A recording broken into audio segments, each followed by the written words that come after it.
Sasa wanangu, mimi leo nataka niwape historia moja ya kuhuzunisha sana kuhusu mshikaji ambaye mnamuona hapo juu. Bwana, huyo mshikaji kwa jinsi mimi ninavyofahamu anaitwa Kim Yoshi. Mshikaji alikuwa anacheza basketball zile. Alikuwa ni mshikaji mmoja maarufu sana, anajulikana sana na watu wengi huwa mnamfahamu. Sasa huyo mshikaji kisa chake kifupi mpaka anakuja kuwa kwenye hiyo hali. Mshikaji kisa chake kilianza kwa mpenzi wake. Mpenzi wake alipata ajali ya moto. Nyumba yake ilikuwa inaungua moto. Kwa hiyo mshikaji alikuwa mazingira yale.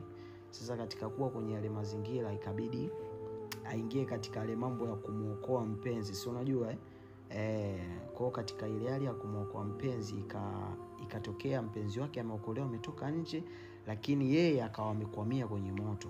Umeona? Kwa baada ya kukwamia kwenye moto mpaka anakuja anaokolewa. Aliokolewa kipindi ambacho alishaungua ngozi yote, imebaki nyama tu, lakini kuna maeneo mengine alishaungua mpaka nyama zenyewe, yani kumebaki mifupa.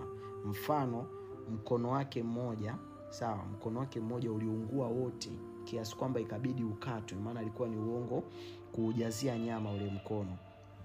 Kwa mkono wake mmoja ulikatwa, lakini hata pia vidole vyake, kuna baadhi ya vidole pia vilipunguzwa kwenye mkono wake. Umeona? Kwa sababu pia viliungua kiasi kwamba ilikuwa ni changamoto kuvijazia nyama kwa sababu ilibaki mifupa. Kwa ikabidi pia wavipunguze. Umeona?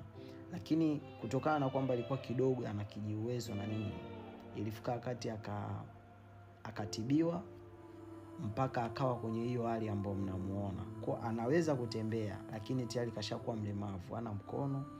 Lakini pia mnaona kama ngozi yake ilivyo, watu wengi huwa wanamtenga. Lakini pia kitu ambacho kinasikitisha zaidi, ambacho watu wengi huwa wamesikitika sana, ni mshikaji baada ya kutoka hospitali, mpenzi wake anaenda kukutana naye kwa mara ya kwanza. Bwana, demu alimkataa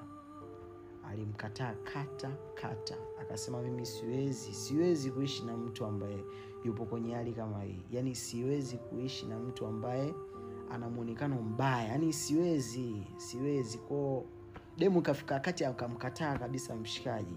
Umeona?